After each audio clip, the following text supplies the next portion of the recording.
Vamos lá então dar continuidade à nossa aula e agora nós vamos falar sobre os órgãos metropolitanos. Página ainda 398, ali na página 398. Vamos lá então.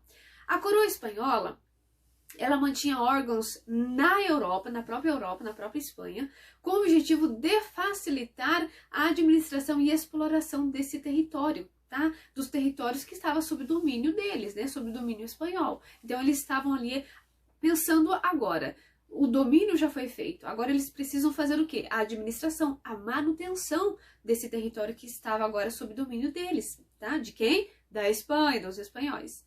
E dois órgãos foram criados, foram ali feitos para conseguir fazer essa administração com bastante eficácia, tá? Então, quais foram esses dois órgãos? A Casa de Contratação e o Conselho das Índias. Esses dois órgãos foi muito importante. Vamos começar com a Casa de Contratação. O que significa isso? Qual que era a função, o objetivo e assim por diante? Ela foi fundada ali por volta de 1503 em Sevilha. A sede ficava em Sevilha, na Espanha, tá?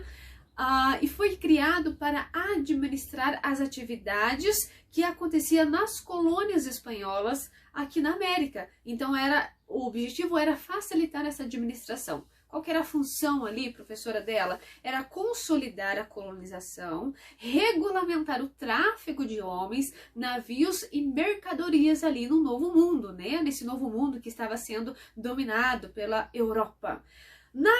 Como eu falei, navios e mercadorias, e fiscalizar também a cobrança de impostos.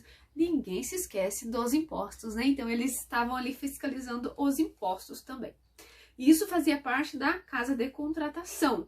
Agora nós vamos falar sobre o Conselho das Índias. Esse era bem mais poderoso, era o órgão ali mais poderoso colonial. Era dirigido pelo próprio rei da Espanha.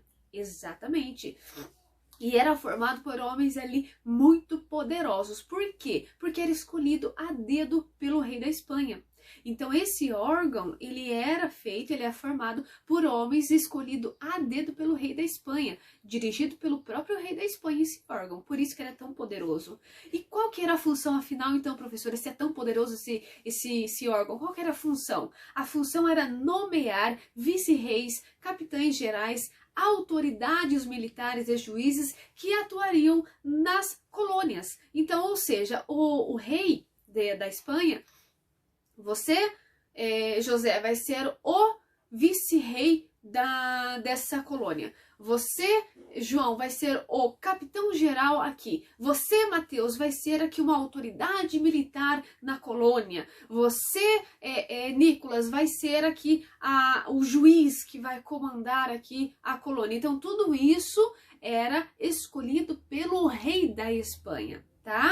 Então, além disso, além de toda essa organização que já era feita pelo rei da Espanha, desde a sua criação ali, que eu falei que foi em 1503, mais ou menos, foi ali feito o órgão da Casa de Contratação, depois também foi feito o Conselho das Índias. Então, tudo isso, desde a criação, em 1524, pelo rei Carlos V, o conselho era responsável também por elaborar leis, tá? Elaborar leis que seriam aplicadas no território que estava sob domínio espanhol.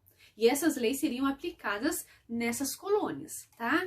Outra coisa também que era feito nesse Conselho das Índias era fiscalizar a conduta dessas autoridades escolhidas pelo rei da Espanha nas colônias, ou seja, os funcionários ali que estavam responsáveis por fazer essa administração na colônia.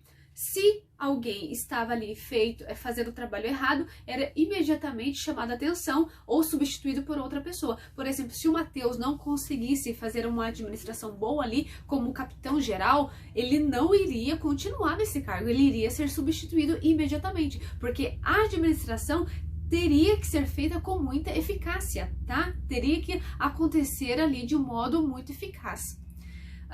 Na próxima aula, ainda não acabou a nossa aula, na próxima parte da aula, nós vamos entender a administração colonial. Então, clica lá e volta aqui comigo. Não acabamos a nossa aula de hoje ainda.